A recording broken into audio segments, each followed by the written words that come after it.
Hey Sun Devil fans, Sandy Charles here with DevilsDigest.com, and I'm joined by our publisher, Hode Rubino. We're here previewing this Saturday's game. It is the Territorial Cup. The Wildcats come to Tempe. Hode, we know when it comes to Territorial Cup, records don't mean that much. What are your thoughts on both of these teams' most recent performances having significant implications to the final outcome of this game? Yeah, I mean, I do agree that records usually don't make a whole lot of difference in this series. And really, when you look at it, U of A 7-4, ASU 6-5. So I don't think the difference record-wise is that great to begin with. Definitely not like it was last year. But I think when you look at recent performances, yes, I think that's indication which way both programs are trending, if you will. Arizona State is 2-1 in November. Really should have been 3-0 after an unfortunate loss at UCLA. And Arizona, on the other hand, is 1-2. Granted, Arizona played USC, and there was no team of that caliber in ASU schedule during this month. Both of them played a common opponent in Oregon State, took care of business. And then the third game, Arizona State winning at home against Colorado, and Arizona losing on the road to Oregon. And the fact that that loss took place last week, I think, puts Arizona, I would say, maybe in some kind of funk. They had some serious injuries, especially on the defensive line. And I think that I don't know if momentum is too strong of a word or even the right word to use here, but I just think Arizona State is probably in a better place than Arizona right now. And I think that loss to Oregon on the road, which I don't know if it's really unexpected or anything like that. And Oregon at home can be a dangerous team, even though they really haven't had that great of a season. But I think that Arizona State, watching that game, maybe picked up on some aspects that can execute both on offense and on defense. And I just think Arizona's frame of mind is probably not as strong and not as positive as Arizona State right now. So I'm sure you can throw the records out of the window, but like I said, record-wise, not a lot of difference between them to begin with. But I just think that in terms of uptick, momentum, whatever phrase you want to use, maybe Arizona State has a little more of that compared to Arizona right now. The million-dollar question on every ASU fan's mind: how is ASU going to contain Arizona quarterback Khalil Tate? What approach do you think ASU defense is going to take? Yeah, I mean, you look at Khalil Tate, and again, look at that game last week against Oregon. You would think that that game gave Arizona State the blueprint to stop Khalil Tate. He had, I believe, 38 yards rushing, and that's after he had averaged 200 yards between the USC and the Oregon State games earlier this month. So definitely a big drop in production. And I think with Khalil Tate, when you talk about a quarterback that's so dynamic, he obviously loves to be flushed out of the pocket. He loves to improvise. He loves to run on the perimeter. So easier said than done. I'll preface what I'm about to say, but just to funnel Khalil Tate into the middle. Now, if he is going to run to the perimeter, it's imperative that you can shed your blocks, whether you're JoJo Wicker or AJ Latu at Devilbacker. I think Jamarcus Rhodes at Spur should have a big role in trying to contain Khalil Tate when he's running on the perimeter, because that really where he does the most damage. And I also think the cornerbacks, Chase Lucas and Kobe Williams, really have to make sure that the wide receivers for Arizona are not effectively blocking them each and every down, because again, that's exactly where Khalil Tate wants to run. So again, I know it's easier said than done, but if you can contain Khalil Tate between the tackles and actually force him to pass the ball, and I think part of it is also if Arizona State jumps to a big lead, as talented as Khalil Tate is, I think it's just only human nature for the coaches to start calling more passes than runs, and that's where I think Khalil Tate can be exposed.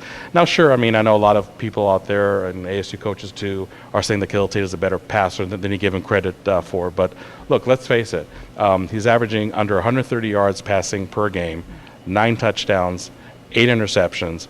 Now, granted, you can say that Arizona's wide receiver group as a whole definitely took a step back from last year, and that's probably part of it. But I think Arizona State would gladly take their chances with Khalil Tate being a pocket passer and really being contained between the tackles when he runs the ball. Again, I know it's easier said than done, but that has to be the blueprint for Arizona State to have a chance in containing somebody who might in the end even be the MVP of the Pac-12. Even with the Wildcats being the most surprising in the Pac-12, their defense has struggled in many games. How is ASU going to attack this unit? Yeah, I mean, I think that Arizona, much like Oregon State last week, is definitely a team that, whether it's against the pass, against the run, really struggled in terms of the statistical standings. I think the rushing defense is number 9, and the passing defense is actually last in the Pac-12. But here's the thing, believe it or not, even though with the last rated pass defense in the conference, they're actually number 1 in interceptions. So really interesting and weird dynamic, if you will. But they're definitely an opportunistic defense, and sometimes more often than not, it actually does work in their favor. But look, I mean, with Arizona State, I think it's been blatantly obvious that they are a very good ground attack team. They're running the ball outstanding for the month of November, over 320 yards average throughout the first 3 games of this month.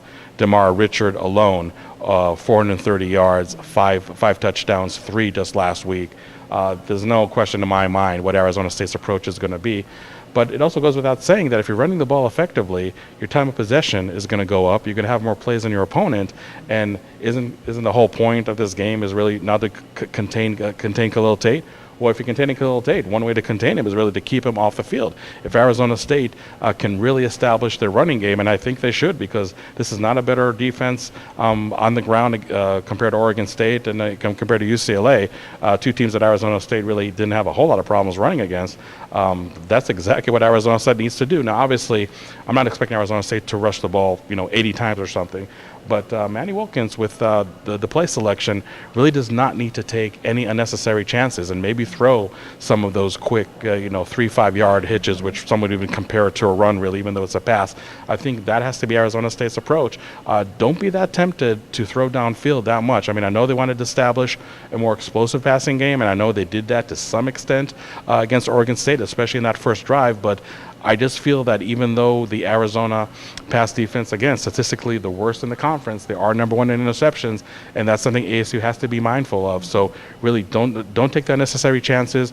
Don't put yourself in 3rd and long situations because, again, you have a defense that you can run and run effectively against. And, again, the more you run, the more time possession you have, the more plays that you have, the less you see of Khalil Tate. And that has to be the number 1 goal, I think, for Arizona State this Saturday. Okay, the question everybody wants to know, how do you see this game unfolding and your final prediction? Yeah, well, like I mentioned in the first question, I just feel that both teams are coming, on a different wave of momentum, if you will. I think Arizona has struggled in the month of November compared to Arizona State, and I think that the game being in Tempe is something that really helps them too. I also feel that Arizona, in their loss to Oregon, exposed a lot of vulnerabilities on film that I feel the Arizona State coaches can take advantage of on both sides of the ball. It really was a hard pick to make, harder probably than I thought it would be. But I look at what happened last year in Tucson. I mean, absolutely embarrassing performance for the Sun Devils. You'd like to think the players would want to redeem themselves, especially the senior class. If they win on Saturday, at least they can say they went 2-2 against Arizona and not have a losing record against their arch rival.